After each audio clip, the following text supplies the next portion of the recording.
intersection of good drinks, good music, and good times. This is Hops and Spirits Bar Conversations. You know, sometimes you just never know what's going to happen when we record these episodes. Sometimes the internet might go out. Sometimes the power might go out. And, I think we're going to have fun no matter what, as we have the co-founder, frontman, guitarist for the indie folk trio, Oliver Hazard, on. Let's welcome in Mike Balazs. Yep, that's right.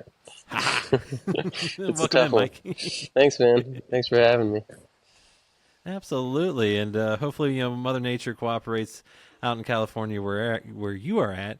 And just if folks don't know this, Oliver Hazard has a new EP, Raindrop River, coming out December 6th that you'll have to check out. But you doing okay out in California? Yeah, we're doing good. There's like a atmospheric river that just rolled in, and our power's been out for like 4 hours now. So I was in the middle of cooking a soup, and we have like an electric stove. So right now my beans are soaking extra long. So, but we'll see. As long as my portable charger doesn't die, I think this interview will be all good. So. well, fingers crossed. I'm guessing since you're kind of multitasking on this interview, holding the phone and everything, you're probably not having a go-to drink at the moment. But this is Bar Conversations, and if you could, what is your go-to drink these days? Yeah, honestly, I just met a friend right before this because our power's out and we had no lights. So I went down to we have this local brewery that's like right down the hill from where I live. It's called Pond Farm. It's in San Rafael, California. And I think just given the season, I'm kind of like a seasonal beverage selector. So given the like cozy kind of rainy day it is, I went with a malty like black lager, like a dark drink. It almost looked like a Guinness. But obviously it's like a craft, homemade beer. But yeah, it was delicious. It was great. I like it. See, I know we'll get into this at some point, but I know you're originally from Ohio, so I had to get something from there. It's not technically where you're from, a little more in the central part of the state, Columbus, but a little Middle West spirits.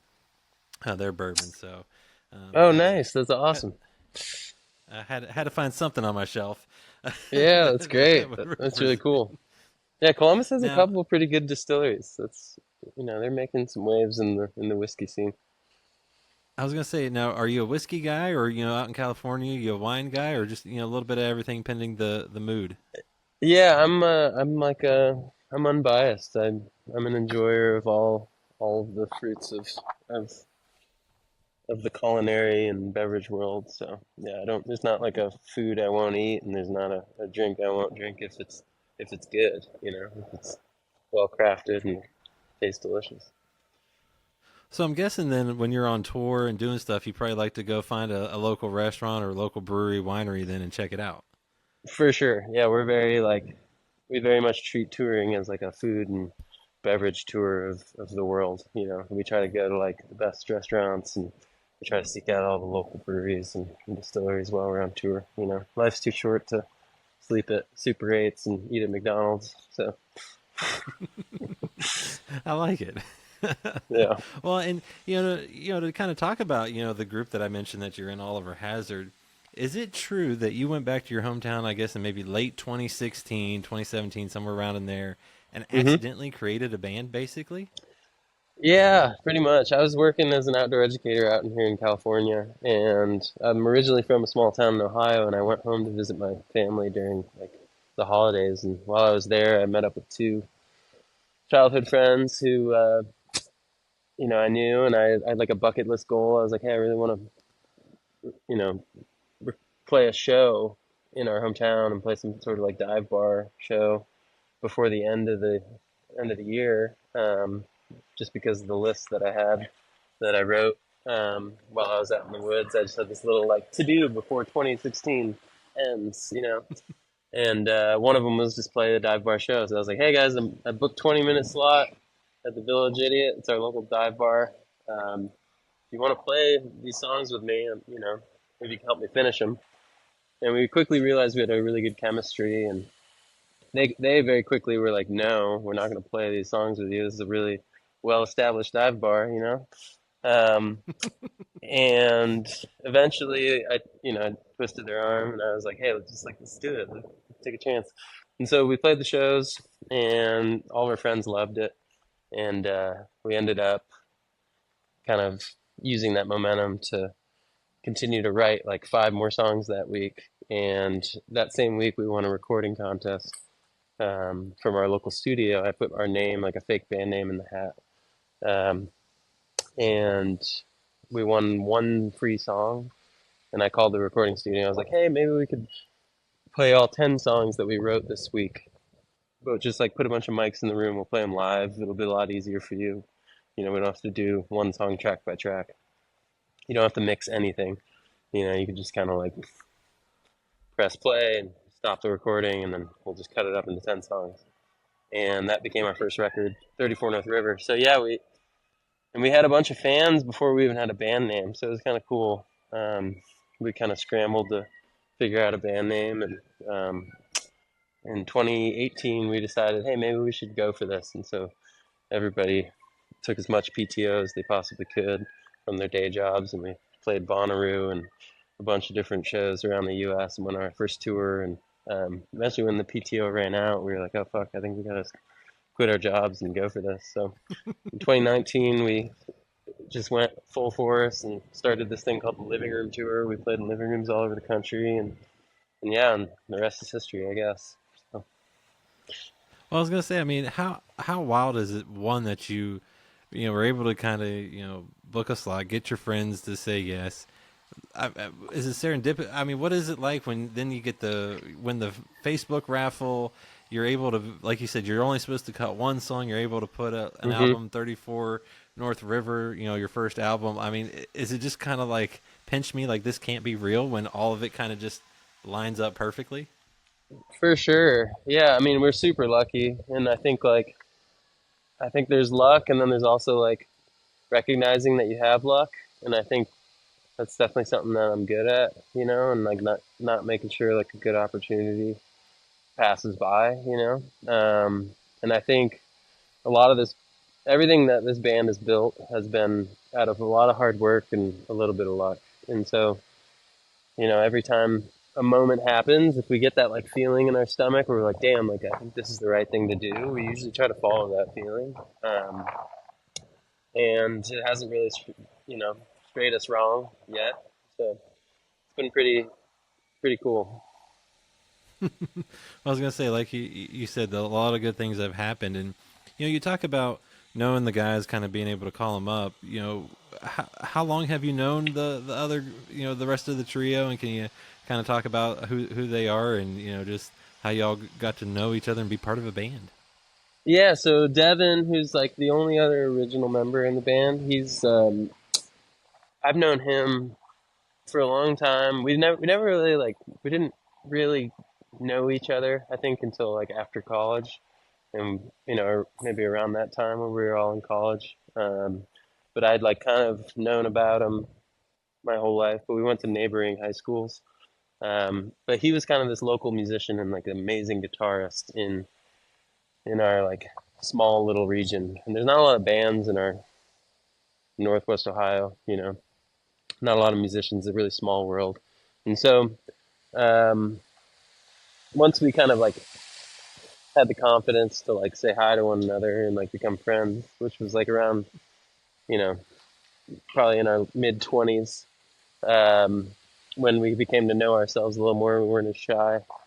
We realized we just had like great musical chemistry. We never really thought about starting a band, but and then everything happened. But so I've known him for a decent amount of time, and then Nate, who's our third member, he grew up actually in upstate New York, and he lives in Louisville now. But we've only known him for a handful of years, but we met him through um, our music community that we have a music festival called Oliver Hazard Day, and we have musicians who play there every year. And one of our artists who played there back in the early days, um, he's like best friends with Nate, and he actually introduced us to Nate a while back. And Nate's just like an excellent musician. He's like a Swiss Army knife. He knows he can play any instrument under the sun. So yeah, it's a great group of guys, and most of all, they're just great humans. Just really sweet, thoughtful humans. So Well, and like you said, it's kind of wild how this journey has gone. And you even talk about you threw in a fake name for the for when you won the raffle. So how did you then end up coming on upon the name and settling on Oliver Hazard? Because none of y'all are named Oliver or Hazard, to my knowledge. that's true. Yeah. So Dev and I grew up in a small town, like a band of small towns outside of Toledo in Northwest Ohio, near Lake Erie. We're about 15-minute drive from the lake. And we grew up on this river that dumps into the lake. It's called the Maumee River. And Oliver Hazard Perry was this dude from the you know, early 1810s. He was kind of in his heyday. And during 1812, there was like a big battle. And he was like a naval officer. And he became like a famous historical figure for winning this battle against the British back in like the 1800s, like post-Revolutionary War. And so all of our towns are like named after this guy. I grew up in a small town called Perrysburg, right next to Waterville, where the band started. Um, Waterville was kind of like known for a bunch of history around that same war, and it's just kind of a funny like it's like a settlement that was all built in the 1800s surrounding this guy basically. And we're not huge history buffs, we enjoy it. But really, we just wanted to find a name that linked our band to a sense of place, and that sense of place being where we grew up, because our community is so important to us. So yeah, we ended up going with Oliver Hazard, his first and middle name. We didn't want to use his full name because uh, you know we wanted it to be a little mysterious. Um, and yeah, that's pretty much it. It just kind of links us to our hometown in a way. Well, and you talk about growing up in northwestern Ohio, up there along the lake. What impact did growing up there and just in Ohio have on y'all? Whether that's musically or personally and things like that. Yeah, I mean, it's a small town with a small community, and I mean, musically, I feel like a lot of our music is written kind of within the comfort and also within the like discomfort of that sense of place, like where we're from. It's like we have all these experiences like growing up and memories, and you see these people and places every day, that kind of bring up feelings that I think end up like inspiring new songs. And a lot of what we've built has been just because of the place we live in. Like we wouldn't be able to build a music festival in a town like New York City, but we can shut down the main drag of Waterville for our music festival and put a stage in the middle of the road. And yeah, I think the same can be said about shows we play in Northern Ohio. You know, we are able to sell 900 tickets and play with our local symphony. So there's a lot of really cool things about where we're from, and I think that's like always been a special part of the brand of this band. So Well, now I know where you grew up doesn't exactly scream Americana folk. So, what music did you grow up on then, and where did that kind of Americana folk come from then? um, yeah, great question. Yeah, we definitely grew up like in like a area where there's a lot of grunge and heavy rock and roll. Um, I think there's like all the folks in the band, we all kind of love an eclectic amount of music, but I think where that Venn diagram overlaps is within like late 60s, early 70s folk revival. I think a lot of the music that our parents listened to, whether it's Bob Dylan or Neil Young or C.S., Crosby, Stills and Nash, Jim Croce, Joni Mitchell, just a lot of what was going on in California and New York back in the 60s and 70s. Grateful Dead. Yeah, I think we just grew up listening to that stuff, and it ended up inspiring what we're playing now. So Well, and then where did your love of music kind of come in? Have you always grown up on music? Come from a musical family, and then how did you end up playing a guitar? yeah, my grandmother, she actually grew up in Greece, and she was a pianist, and she played piano at like the music conservatory in Salonika, Greece. And when she moved to the U.S., one of the first things she bought was a piano. And when I was born, that was like the first instrument I was touching was like ivory keys of a piano, and she was sitting next to me, teaching it to me. And then my dad was actually a pretty good jazz drummer, and so he taught me how to play drums pretty early on, like when I was probably 10 years old. And then I honestly didn't play That doesn't guitar normally happen until that someone allows good drums in a house. no, it was heavily promoted in my house. And then my mom actually took a few guitar lessons and didn't really stick, but she had this old classical guitar that was in the house, and I grew up kind of plucking around with that thing. So yeah, I was definitely exposed to music very early on. So Well, and then as you got further along, and now obviously the band's kind of come together, things are happening. Did you get a grant in 2018 from the Arts Commission up there to buy a guitar to kind of help keep things moving? for sure, yeah. When we first started, another reason why our community in Northwest Ohio is like so special is just everyone just supports one another. We had my mom's old classical guitar that was the main guitar, and we didn't. I wasn't a musician. None of us were musicians. Like Dev sold all of his gear 2 years before the band started, and when we started the band, he had to buy all of it back slowly. Like none of us were planning on this, and so with that said, we didn't just have like an extra $1,000 in the bank to buy a new touring guitar in addition to like all the chords and the amps and all that stuff. I had no idea what the hell I was doing, and so I submitted a grant proposal to our local arts commission to buy electric acoustic classical guitar that looked a lot like my mom's, but I could plug it in and play Bonnaroo without a bunch of feedback. Um, so it was a pretty wild time of just like figuring things out. But yeah, we wouldn't have been able to do it without those guys. So yeah, shout out to the Toledo Arts Commission. Well, and not only that, but like you said, you never pass up an opportunity when you can, it can help you. And but because of all that, you're now donating money back to the commission, right, from your festival Hmm. that you're able to put on. Yeah, How full exactly. circle cool is that? It's super cool. Yeah, it's amazing to kind of be able to give back to the people who helped us from the beginning. So super special. And you've touched on this, the Oliver Hazard Day Festival.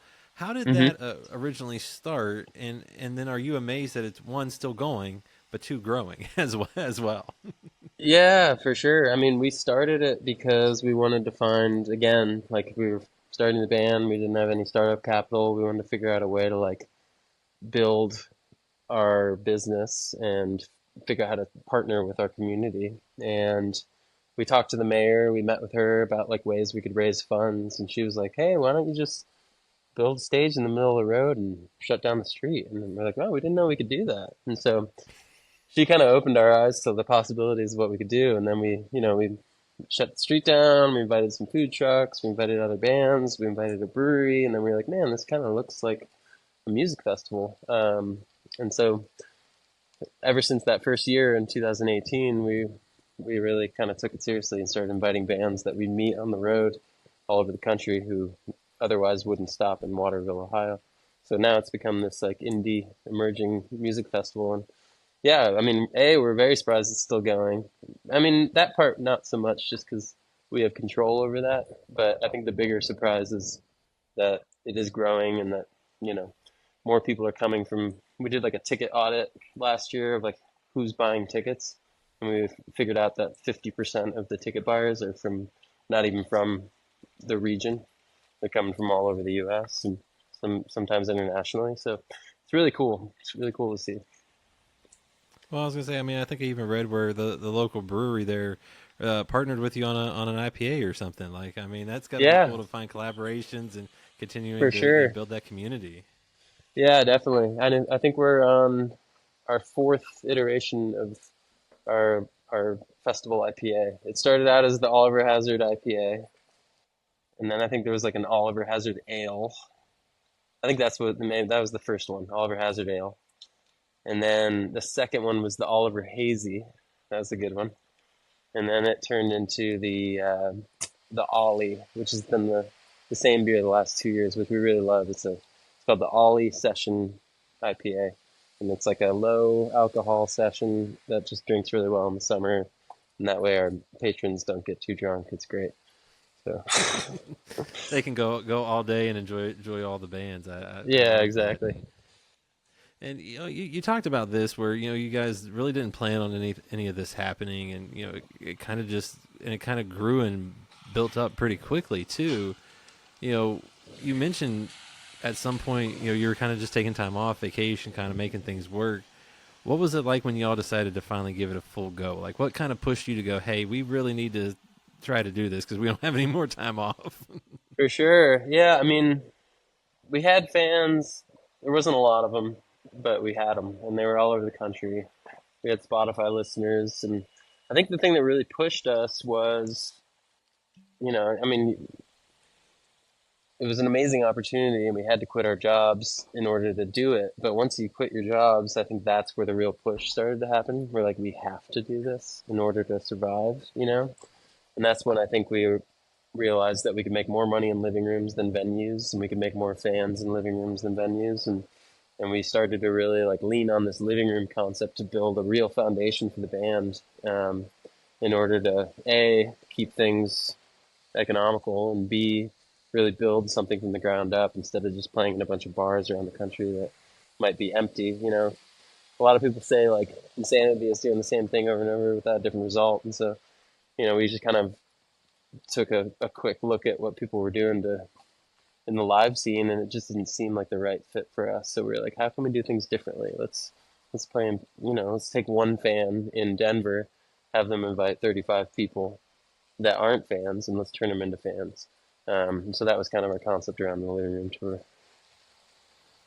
Well, I was gonna say, I mean, you were literally playing in folks' living rooms and homes. I mean, but like you said, that was what really kind of sparked it because you were able to turn 1, 2 fans in a city to 30, 35 who might have then the domino effect make it further. I mean, For what sure. was it like going from place to place and doing those shows? Because I mean, those are very intimate performances. Yeah, it was tough. I mean, it was fun. It was a lot of fun, but it was also super tiring. Because you're having conversations with 30 to 60 people every single night, in addition to playing.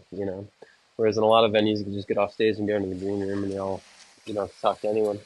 So yeah, it was definitely like, if there was a grind, that was it. We were driving around in a Toyota Highlander with no air conditioning, all year long in the summer.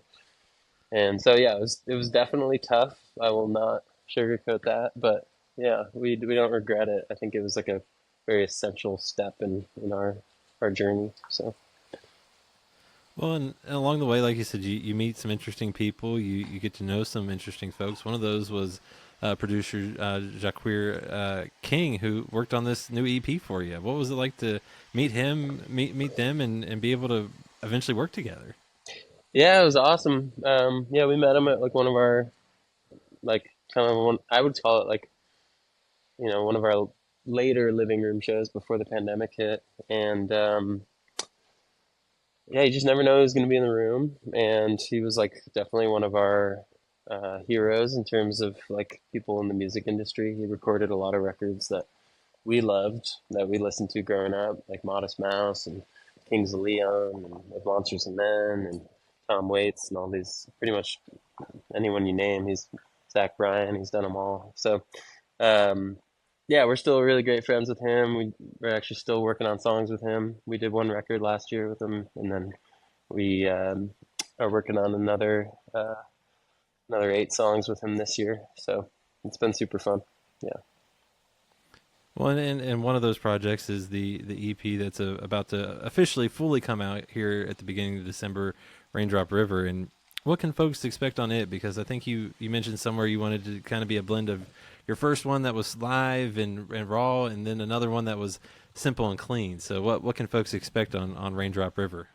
For sure. Yeah, I think it has like has like this like rawness to it with a lot of really cool harmony, and you can kind of feel the room that it's recorded in. But then there's a lot of like really neat kind of production in it with like really nice bass lines and really cool percussion. But yeah, we spent a lot of time on it. It was super fun. Well, and like you said, you've been able to put out some songs with it, that are fantastic. What when folks get to hear those songs, I know there's still a couple more that'll come out when the EP drops. What are you hoping they take away from it? Um, I would say, honestly, I feel like if they can take one thing away from this record, it's kind of the idea of, like that maybe it's a little looking glass into the Midwest or like into Northern Ohio where we're from. I think a lot of these songs are super intimate, whether they're about our hometown or about our, little childhood escapes that we used to go to, or like, relationships and loved ones throughout the years. I think a lot of that is like hidden within these songs and houses that we grew up in. So if anything, I think what they can take away is just like a little looking glass into where we come from. So. Well, it's and I'm always curious too, like when you're building songs like these and working on it, especially with a trio, what's that process like? The creative process for y'all? So typically it's Dev and I will write little licks or little ideas, little seeds of songs. And then when we get together, we typically will sit down and I don't know, there's like something about the two of us where we can kind of finish each other's songs. But sometimes it's hard to just like finish our own songs by ourselves. Um, we always liken it to the way that we play percussion on stage. I play the kick drum, he plays the kick tambourine, which is like the snare drum. He's really good at the back beat. I'm really good at the front beat. And if we combine those two things, you have a full beat. And I feel like a lot of that in our writing process is very similar, where I can kind of put in this front beat and then he kind of finishes off the tail end of it, and it works really well. Well, I was gonna say I've loved everything I've gotten to listen to, and like you said, you guys have been doing this for a while. Things have been growing. You just wrapped up, I believe, a headline tour in my hometown of Lexington. You hit the Burl at the end of October. What's it been like to be able to do those tours, have the fun, and get out there and share the music? Oh, it's been great. Honestly, we've had more fun this last year touring than any other year we've played. I think like it just feels like finally all the hard work that we've put in over the last 5 years is like starting to realize a little bit, and yeah, it's just been a blast. We love hearing folks sing our songs for the first time, and as the rooms grow, it just gets even more fun. So. Well, and then like you said, being able to hear folks sing songs back, seeing the venues change, get a little bit bigger. What's the best part of it all for y'all when you're on stage? What's it like to be up there and performing? Honestly, I would say just that. Like, yeah, as musicians, you play the same songs every night, and a lot of people ask, like, does that get old? And I'm like, not really, honestly, because every time we go into a new space, there's like this new energy, and hearing like a new group and like a bigger group or a smaller group or whatever that group of folks is who are singing the songs back to us, it just makes it such a brand new song every single night. So it's really cool. We Well, don't and take it for granted. well, I was gonna say, I start every conversation off with what's your go-to drink or favorite drink, and as we get to the end, I always like to ask this one, and it's always interesting to see, what an artist might say. What's your favorite song these days to perform of y'all's? Hmm. We have there's a couple pretty fun ones these days. So there's this song called "Oh Mama, Won't You Write Me," and it's like this really slow acoustic ballad um, that Devin wrote, and there's not much going on that you would like meets the eye and on the recording that seems more than just like kind of like a nice mellow songwriting story. It's a beautiful song, but when we play it live, it like totally transitions into this like kind of 10-minute jam session. And I think that's like the beauty of playing live is you get to kind of recreate songs and like reinvent them in the live realm. So in that song, we kind of finish this beautiful, heartfelt song, and then we kind of turn it into this like upbeat, you know, 5-10 minute bluegrass jam. It's super fun. So yeah, I'd say if you're coming to a show, that's definitely one to look forward to. So I like it. Well, and I think that's what so many folks' answers is those ones that kind of you get to really, when you see a live show, it's a whole different experience on some of those songs, because like you said, you get to kind of reconfigure them, do a little bit more with them, and have a lot of fun too. for sure, 100%. And you got Raindrop River, the EP, coming out here at the beginning of the month in December. You mentioned you're working on some other things. So what else can folks expect? Obviously, not a whole lot left in 2024, and you've got the EP, but on into 2025, what can folks expect from y'all? Yeah, we already started booking a bunch of dates. We're going to be touring all over the Rocky Mountains and the West Coast next year in March. We're confirming some dates for the Southeast, and possibly in January right now. And then speaking of reinventing songs, there's some conversations of doing some different versions of songs and maybe releasing some of those in early 2025. So yeah, it'll be an exciting year. We're really looking forward to it. Well, I can't wait to see what's next from y'all. I've like I said, love to get to listen to the music. The EP sounds fantastic, and folks, give it a listen when it comes out on December 6th. Sorry. And Mike, thanks for taking some time. I know weather's not great out there, and I truly do appreciate it. Well, thanks, man. We appreciate you. We'll talk to you again. Find more from Hops and Spirits at hopspirits.com. Thanks, everybody. Bye.